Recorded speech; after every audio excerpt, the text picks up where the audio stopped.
ঢাকা বিশ্ববিদ্যালয়ের শহীদ মিনারে স্লোগান উঠেছিল যে ঢাকা না দিল্লি, ঢাকা ঢাকা, নারায়ে তাকবীর, আল্লাহু আকবার। এই স্লোগানটাকে আমাদের এখন প্রত্যেকটা ঘরে ঘরে পৌঁছে দিতে হবে। প্রত্যেকটা ঘর থেকে স্লোগান আসবে নারায়ে তাকবীর, আল্লাহু আকবার।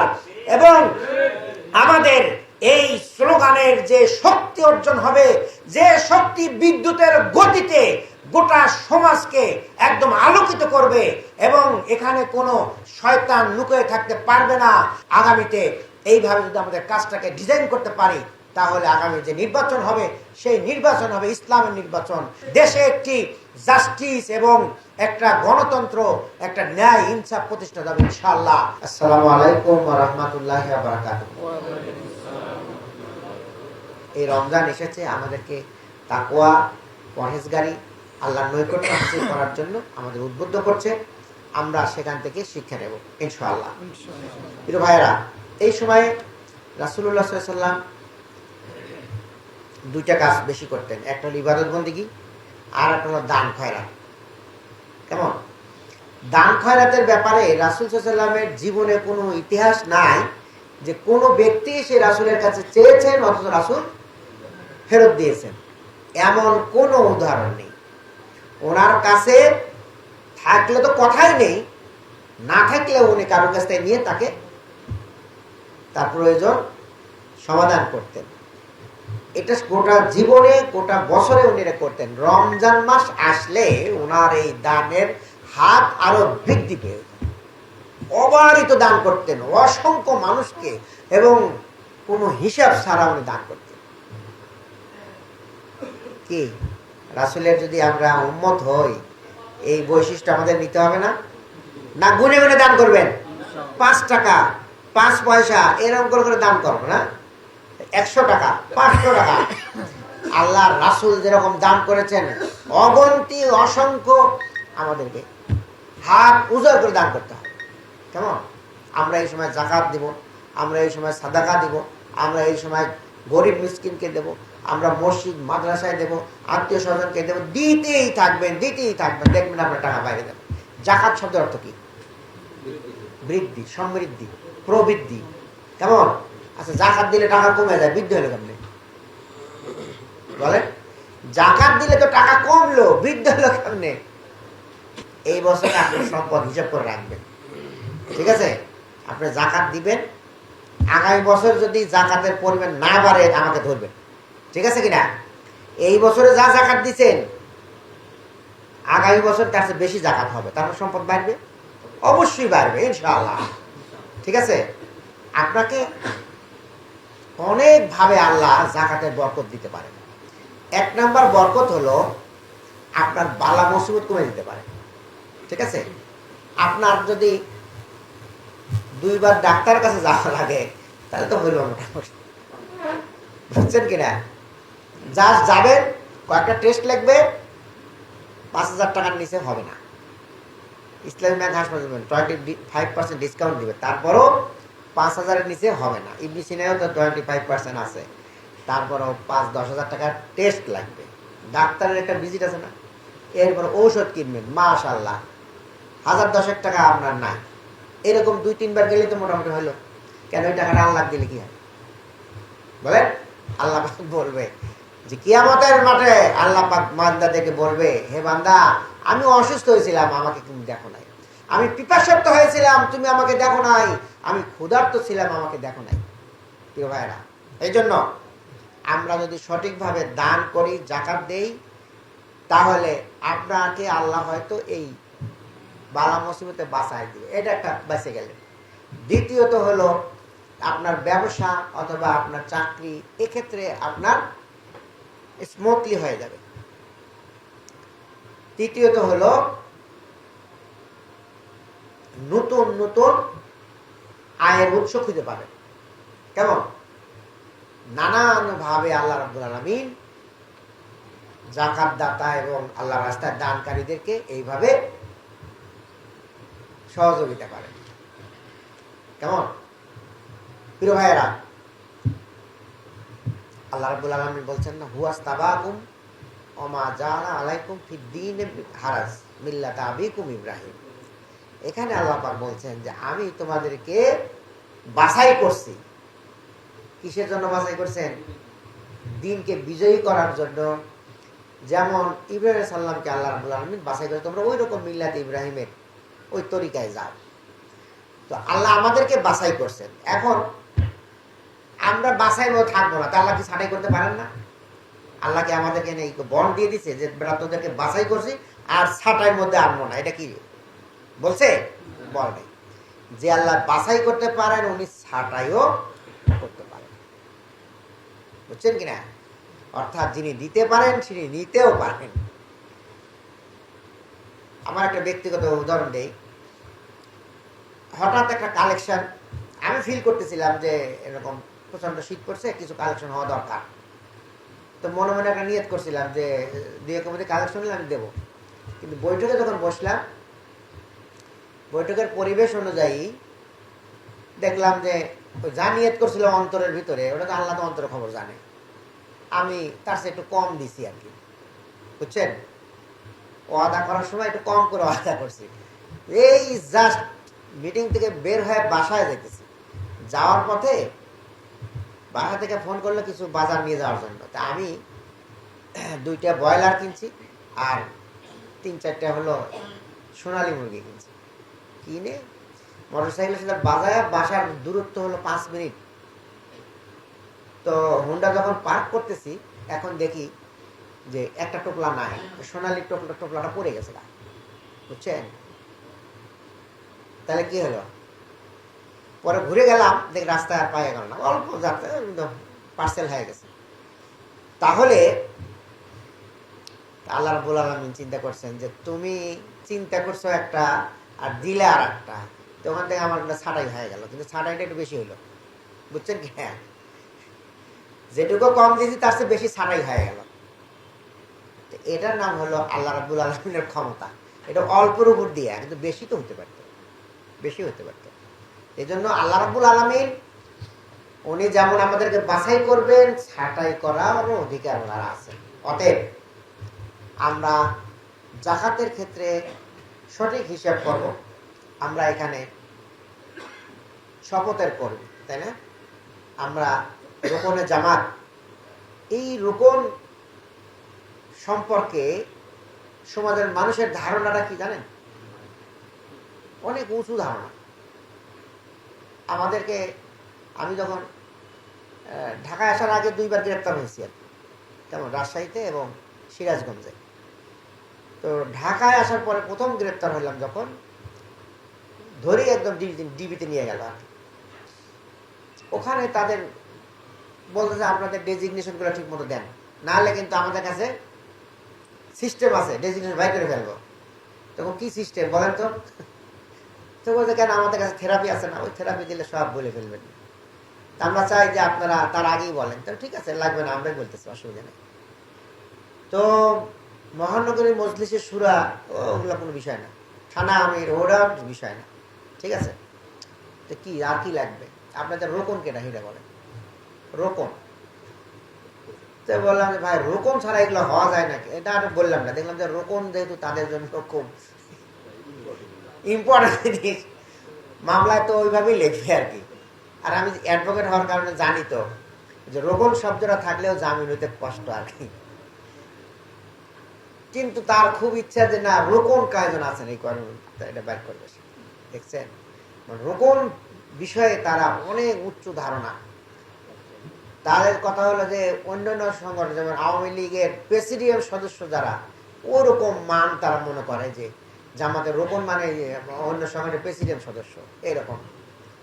ঠিক আছে, তাহলে বলেন, এই যে উচ্চ ধারণা রোকন সম্পর্কে মানুষের, এটা তো বললাম একটা কথা। এছাড়া সমাজের মানুষ যখনই মনে করে রোকন, তো মনে হয় আস্থাশীল, এর কাছে একটা আমানত রাখা যায় বা একে বিশ্বাস করা যায়। তাহলে সেই পর্যায়ে কিন্তু আমাদের কিন্তু রোকন হওয়ার যে শর্ত, তার মধ্যে একটা আছে, মানবিক গুণাবলীর যোগ্যতা অর্জনে আশাবাঞ্জক অবস্থানে থাকা। অর্থাৎ মানুষ যেন মনে করে যে এই লোকটা সততা আছে, সত্যপন্থী, ওয়াদা আদায়কারী, কেমন আমানত খেয়ানত করবে না, ঠিক আছে না? এই যে ধারণাটা মানুষের, এটা কিন্তু আমাদের শর্তের মধ্যেই আছে। সেই জায়গায় আমরা যদি মানে থাকতে পারি, আমাদের অবস্থানটা সঠিকভাবে রাখতে পারি, তাহলেই শুধুমাত্র মানুষের যে ধারণা এটা প্রতিষ্ঠিত হবে। এখন আমাদের এই মান কমবে না বাড়বে? বাড়বে। কি হচ্ছে এখন আমাদের হচ্ছে তাই? বল। আমাদের সাবেক আমির অধ্যাপক গোলাম আযম রাহিমাহুল্লাহ, ওনাকে জিজ্ঞাসা করেছে রুকুন মানে কি, এই রুকুনের অবস্থানটা কি, তাদের মানটা কি? বলছে যে মনে করো জান্নাত থেকে একটা সিঁড়ি জমিনে নামায় দেওয়া হলো, এই সিঁড়ি দিয়ে জান্নাতে যাইতে হবে। তো রোপণ হলো ওই সিঁড়ির প্রথম ধাপে তোমাকে তুলে দেওয়া হলো। এখন তোমার কাজ আস্তে আস্তে এই টপকায়া টপকায়া ওই জান্নাতের ওই ভিতরে যেতে। ঠিক আছে প্রিয় ভাইয়েরা, আমরা তো মনে করছি যে আমরা তো জান্নাতের ভিতরে ঢুকে গেছি। আমি রোপণ হয়েছি মানে হলো আমি ওই সিঁড়ির প্রথম ধাপে গেছি। এখন যত দিন যাবে আমার আমল, আমার আখলাক, আমার চরিত্র, আমার কর্মতৎপরতা, এগুলো দিয়ে আমি আস্তে আস্তে আস্তে আস্তে ওই জায়গায় যাব। প্রিয় ভাইয়েরা, আমরা ইসলামী আন্দোলন নৈতিক ভিত্তি বইটাতে পড়ছি ইমানের 4টি পর্যায় আছে, তাই না? ইমান, ইসলাম, তাকওয়া, ইহসান। প্রথমে হলো ইমান, এটা সাধারণ সবার মধ্যেই কম বেশি ইমান আছে। এই যারা ইমান রাখে, কখনো নামাজ পড়ে কখনো পড়ে না, ঠিক আছে না, কখনো ভালো কাজ করে কখনো খারাপ কাজ করে, ইমান। এরপরে যারা ইসলাম, যারা আত্মসমর্পণ করলো আর কি, কেমন, তারা তার চাইতে আর একটু আপগ্রেড হলো, ইসলামের বিধিবিধানগুলো পালন করার চেষ্টা করে আর কি। এরপরে হলো তাকওয়া, মানে আল্লাহর ভয় সৃষ্টি হয়ে গেছে। ইসলামের এই বিধিবিধানগুলো পালন করতে করতে আল্লাহর ভয়, ভালোবাসা, আল্লাহর সাথে সম্পর্কটা সৃষ্টি হয়ে গেছে। ঠিক আছে। এরপরে হলো ইহসান। যারা ইহসানের মধ্যে আছে তারা হলো মুহসিন। সেই মুহসিনের পর্যায়ে কারা, তাদের সম্পর্কে আল্লাহ পাক বলছেন যে তাদের চোখটা আমার চোখ হয়ে যাবে, তাদের মুখটা আমার মুখ হয়ে যাবে, হাতটা আমার হাত হয়ে যাবে। কুদরতি, অর্থাৎ মুখে বলবে কাজ হয়ে যাবে। এই পর্যায়ের লোক তারা ছিলেন। তারা ছিলেন নবী করিম সাল্লাল্লাহু আলাইহি ওয়াসাল্লাম, আম্বিয়া ইকরাম সাল্লাল্লাহু আলাইহি ওয়াসাল্লামরা ছিলেন, এবং সাহাবী আজমাইনরা ওই পর্যায়ের লোক ছিলেন। কেমন, দুটো উদাহরণ দেই। একটা হলো হযরত ওমর ফারুক রাদিয়াল্লাহু আনহুর দুইটা ঘটনা বলবো। একটা হলো উনি মসজিদে খুতবা দিচ্ছেন, দিতে দিতে বলছেন যে জেবালের পিছনে কোথায় আফ্রিকায় সাদ বিন আবি ওয়াক্কাস যুদ্ধ করতেছেন, কেমন, ওখান থেকে উনি দেখতেছেন যে শত্রুরা পিছন দিয়ে আক্রমণ করবে, গতিপথ চেঞ্জ করে ফেলছে। তখন তো আর এরকম মোবাইল নাই, টেলিস্কোপ নাই, কেমন, কিন্তু দেখেন মহসিন, তার অন্তর, তার চোখ সবকিছু দেখতেছে। কোথায় মদিনা, কোথায় আফ্রিকা, কোনো এরোপ্লেন, হেলিকপ্টার, মোবাইল কিছুই নাই। উনি বলে দিলেন সাদ বিন আবি ওয়াক্কাস, তুমি জেবালের পিছনে যাও, ওইদিকে ঘুরাই দাও। প্রিয় ভাইয়েরা, খুতবার পরে, নামাজের পরে ওনাকে জিজ্ঞাসা করলো যে কি ব্যাপার, আপনি আলোচনার মধ্যে অন্য এক উদ্ভট কথা বলে ফেললেন, ব্যাপারটা কি? এর হলো মহসিন। আর একটা হলো হযরত আলী রাদিয়াল্লাহু আনহু একদিন রাত্রিবেলায় ঘুমায় আছেন, স্বপ্নে দেখতেছেন যে উনি রাসূলুল্লাহ সাল্লাল্লাহু আলাইহি ওয়াসাল্লামের সাথে ফজরের নামাজ আদায় করলেন। আদায় করার পরে রাসূল স্বভাব সুলভ ভঙ্গিতে উনি সাহাবীদের দিকে ঘুরে বসলেন। বসার পরে সবার খোঁজ খবর নিতেছেন। এর মধ্যে ডান পাশের একজন দরজায় একজন বৃদ্ধা মহিলা, উনি একটা পাতিলে খেজুর নিয়ে আসছে। আসার পরে বলছেন, ইয়া রাসূলুল্লাহ, এই খেজুরগুলো আপনি খান এবং আপনার সাহাবীদেরকে বন্টন করে দেন। কেমন, তারপর উনি বন্টন করতে করতে সবাইকে দিলেন, আলী রাদিয়াল্লাহু আনহুকেও দিলেন। দেওয়ার পরে ওনার ঘুমটা ভেঙে গেল। কিছুক্ষণ পর ফজর আজান হয়েছে, নামাজে গেছেন মসজিদে। ঠিক ওখানে খলিফাতুল মুসলিমিন হযরত ওমর ফারুক রাদিয়াল্লাহু আনহু নামাজ পড়ালেন এবং ওই ঠিক ওইভাবে বসলেন। বসার পরে ডান দিক থেকে একটা মহিলা আসলো, আইসে বললেন যে আমিরুল মুমিনিন খলিফাতুল মুসলিমিন, কিছু খেজুর আছে, এটা আপনার মুসল্লিদের দেন। নিয়ে আসলেন। বন্টন করতে করতে আলী রাদিয়াল্লাহুকে এক কপি দিছে, এক পিস খেজুর দিছেন। উনি খলিফার মুখের দিকে তাকা বলছে, খলিফা খেজুর তো পাতিলে আরো আছে, আমি কি আর দু একটা পাই না? বলছে তুমি যদি স্বপ্নে আরো দু একটা পাইতে তাহলে তোমাকে আমি আরো দিতাম, তাহলে তুমি তো একটাই পাইছো, তুমি একটাই পাবা। প্রিয় ভাইয়েরা, স্বপ্নে দেখলো কে? আলী রাদিয়াল্লাহু আনহু। আর বলতেছে কে? ওমর রাদিয়াল্লাহু আনহু। বুঝছেন? এটার নাম হলো ইহসান। তাহলে ওই পর্যায়ে যাওয়ার জন্য আমাদেরকে চেষ্টা করতে হবে। আমি রোকন, আমার মান ওইভাবে বাড়বে।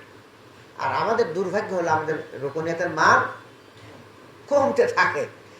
আমাদের কিছু দুষ্ট কর্মী আছে, ওরা বলে যে ভাই বেশি চাপ দিয়েন না, কেন? তাহলে রোকন হয়ে যাব। তো রোকন তো ভালো, তার মানে হলো সে বুঝে দিচ্ছে যে রোকন হলে তার কাজ করা লাগবে না। ঠিক আছে না? রোকনের তো তরিকা পাই গেলেন, আর কাজ করা লাগবে কেন? প্রিয় ভাইয়েরা, এটা কি কোনো নামের নাম? এগুলো পদের নাম? এটা কোনো পদের নাম নয়। রোকন হলো একটা মানের নাম। রোকন এই মান আরো বৃদ্ধি পেতে পেতে পেতে পেতে একদম আল্লাহর রঙে রঞ্জিত হয়ে যাবে। প্রিয় ভাইয়েরা, আমাদের জন্য দুর্ভাগ্য, আমরা উল্টো পথে হাঁটি। কেমন? আমরা উল্টো পথে হাঁটি। আমাদেরকে সংগঠনের যে জজবা নিয়ে আমরা রোকন হয়েছি, সেই রোকনিয়াতের মান আমাদেরকে বজায় রাখতে হবে। দেখেন, বদরের যুদ্ধ হয়েছে কয়জন? 313 জন নিয়ে। ওহুদের যুদ্ধ হয়েছে কয়জন? 1000, পরে 300 কেটে গেল, মুনাফিক 700। এরপরে হুদাইবিয়ার সন্ধিতে কয়জন গেছে? হ্যাঁ, 1200, 1400, 1400, 1400 লোক গেছে হুদাইবিয়ার সন্ধি। কমতেছে না বাড়তেছে? আর মক্কা বিজয়ে কত? 10,000। 100 থেকে 1000-এ চলে এলো। কিন্তু দেখেন ইসলাম কিভাবে লাভ দিচ্ছে, লাভ, তাই না? ইসলামের রাইজিংটা হলো এরকম লাভ দিয়ে। ইসলামে কারণ বীর বীর করে যায় না, ইসলামের লাফায়া লাফায়া যায়। হুদাইবিয়ার সন্ধির মাত্র 2 বছরের ব্যবধানে 10,000 সৈন্য নিয়ে, মানে সাহাবী দিয়ে উনি মক্কা বিজয় করলেন। আর বিজয় হজ হলো কত লোক নিয়ে? লক্ষাধিক লোক নিয়ে বিজয় হজ। প্রিয় ভাইয়েরা, তাহলে আপনারা আমরা কোন তালে আছি বলেন? এই সুযোগ কাজে লাগায়ে আমাদের প্রতিটি মানুষের বাড়িতে পৌঁছে দিতে হবে। প্রতিটি মানুষের বাসায়, দোকানে, অফিসে, আদালতে আমাদের দাওয়াত সম্প্রসারণ করে দিতে হবে। ইজা যা নাসরুল্লাহি ওয়াল ফাতহু ওয়া রাআইতান নাসা ইয়াদখুলুনা ফি দীনিল্লাহি আফওয়াজা ফাসাব্বিহ বিহামদি রাব্বিকা আস্তাগফির ইন্নাহু কানা তাওয়াবা। আমরা যেমন তওবা করব, আমরা ইস্তেগফার করব, আমরা মাথা নত করব, তেমনি ভাবে মানুষের বাড়ি বাড়ি পৌঁছে যাব, মানুষের দ্বারে দ্বারে পৌঁছে যাব, অফিসে, আদালতে, মার্কেটে, সব জায়গায় গিয়ে মানুষকে যেন ইসলামের দাওয়াত দিতে পারি, সংগঠনের দাওয়াত পৌঁছে দিতে পারি, সেই কাজগুলো করতে হবে। যেভাবে করলে আমরা যেমন 10,000 সৈন্য নিয়ে মক্কা বিজয় হলো, আর তার 1 বছর পরে বিজয় হচ্ছে, লক্ষাধিক লোক হাজির হয়ে গেল। আমাদেরকেও ঠিক ওইভাবেই কাজ করতে হবে। মানুষের কাছে পৌঁছে দিতে হবে দাওয়াত, মানুষের ঘরে ঘরে দুর্গ বানাইতে হবে। আগামী দিনের ভোটের জন্য প্রতিটি বাড়ি হবে আমাদের দুর্গ, এবং সেই দুর্গ থেকে ওই ছাত্রদের যে স্লোগান ছিল নারায়ে তাকবীর, আল্লাহু আকবার, এই স্লোগানে যেন আমরা ধ্বনিতে গোটা মহল্লা এবং গোটা সমাজকে মুখরিত করতে পারি। আমরা যেমন আমাদের সেই শহীদ মিনারে, ঢাকা বিশ্ববিদ্যালয়ের শহীদ মিনারে স্লোগান উঠেছিল যে ঢাকা না দিল্লি, ঢাকা ঢাকা, নারায়ে তাকবীর, আল্লাহু আকবার। এই স্লোগানটাকে আমাদের এখন প্রত্যেকটা ঘরে ঘরে পৌঁছে দিতে হবে। প্রত্যেকটা ঘর থেকে স্লোগান আসবে নারায়ে তাকবীর, আল্লাহু আকবার। এবং আমাদের এই স্লোগানের যে শক্তি অর্জন হবে, যে শক্তি বিদ্যুতের গতিতে গোটা সমাজকে একদম আলোকিত করবে এবং এখানে কোনো শয়তান লুকিয়ে থাকতে পারবে না, কোনো দুষ্কৃতিকারী লুকিয়ে থাকতে পারবে না। আমরা সবাইকে সার্চ লাইট দিয়ে খুঁজে বের করে ওপেন করে দেব। আগামীতে এইভাবে যদি আমাদের কাজটাকে ডিজাইন করতে পারি, তাহলে আগামী যে নির্বাচন হবে সেই নির্বাচন হবে ইসলামের নির্বাচন, সেই নির্বাচন হবে জামাত ইসলামের নির্বাচন। দেশে একটি জাস্টিস এবং একটা গণতন্ত্র, একটা ন্যায় ইনসাফ প্রতিষ্ঠা হবে ইনশাআল্লাহ। সেই জন্য আমাদের সুখ হারাম করে দিতে হবে, আমাদের আরামকে হারাম করতে হবে, আমাদের শুধু কাজ করতে হবে, পাগলের মতো কাজ করতে হবে। রাসূলকে যেমন সবাই পাগল উপর দিয়েছিল, আমাদেরকে ওই রকম পাগলে পরিণত হয়ে যাবে। ইসলামের জন্য পাগল, দ্বীনের জন্য পাগল হতে আমরা রাজি আছি ইনশাআল্লাহ। প্রিয় ভাইরা, যদি আমরা এরকম দ্বীনের একজন খাদেম হয়ে যেতে পারি, দ্বীনের একজন আমরা আনসার হতে পারি, তাহলে আমাদের যে শহীদদের যে স্বপ্ন, এই স্বপ্ন বাস্তবায়ন হবে ইনশাআল্লাহ। আমাদের সর্বোচ্চ প্রচেষ্টা, ত্যাগ, কোরবানি আমরা যেন বিনিয়োগ করতে পারি। আল্লাহ আমাদের তৌফিক দান করুন, আমিন। আসসালামু আলাইকুম ওয়া রাহমাতুল্লাহি ওয়া বারাকাতুহু।